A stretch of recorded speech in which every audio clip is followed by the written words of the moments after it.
जय हिंद। नमस्कार दोस्तों। बिहार बीपीएससी शिक्षक भर्ती परीक्षा 2.0 को लेकर के बहुत बड़ी अपडेट आ गई है।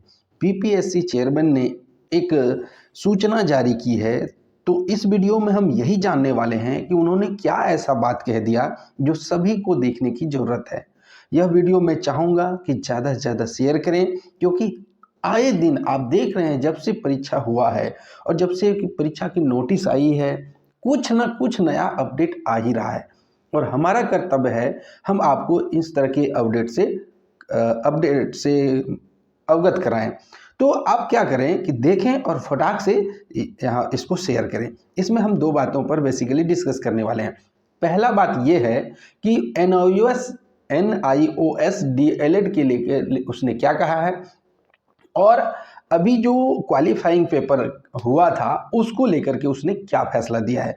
तो बनिए वीडियो में आगे और बने रहिए, देखिए कि क्या बात है।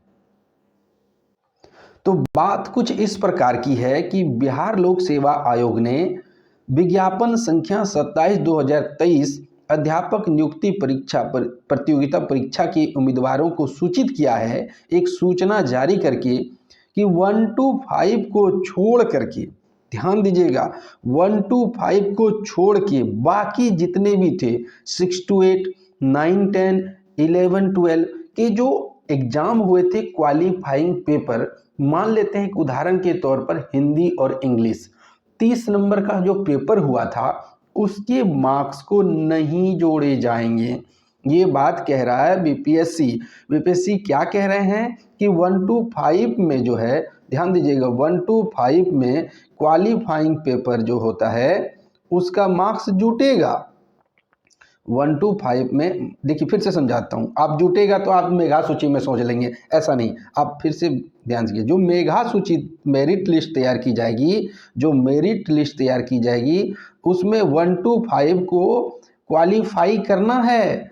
1 to 5 को लैंग्वेज पेपर में क्वालिफाई करना है, यानी 9 मार्क्स लाने हैं। लेकिन उसके अलावा जो भी एग्जाम हुआ है, जैसे कि 6 to 8, आपको बताता हूँ, 6 to 8 हुआ है, 9, 10 हुआ है, 11, 12 हुआ है, उसको पास करना जरूरी नहीं है। फिर से समझिए, 1 to 5 जो एग्जाम दिए हैं उसको क्वालिफाइंग पेपर्स पास करना जरूरी है, 9 मार्क्स लाना जरूरी है, तभी उसका मेगा सूची बनेगा।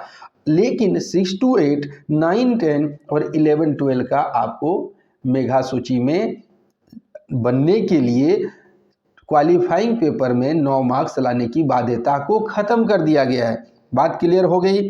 फिर से समझिए, अगर आप में से कुछ बच्चे 1 to 5 का परीक्षा दिए हैं तो आपको क्वालिफाइंग पेपर में कम से कम 9 मार्क्स पास होने के लिए चाहिए, तभी आपका मेरिट लिस्ट बनेगा आगे।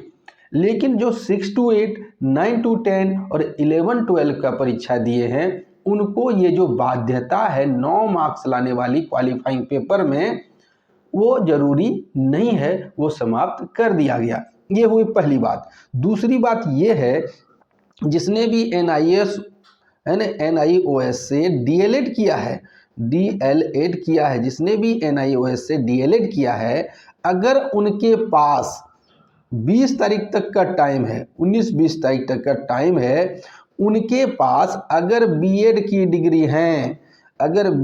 डिग्री है तो वो अपना अपलोड करें तो उन्हें भी रखा जाएगा, अन्यथा NIOS DLED वाले को हटा दिया जाएगा। बात क्लियर हो गई? ज़्यादा से ज़्यादा शेयर करो, जल्दी से अपडेट के लिए चैनल को सब्सक्राइब कर लो और बने रहना हमारे साथ। तो नोटिफिकेशन भी ऑन कर लो। जानकारी अच्छी लगे तो फटाक से लाइक करो। मिलते हैं इसी तरह के अपडेट में, तब तक के लिए धन्यवाद।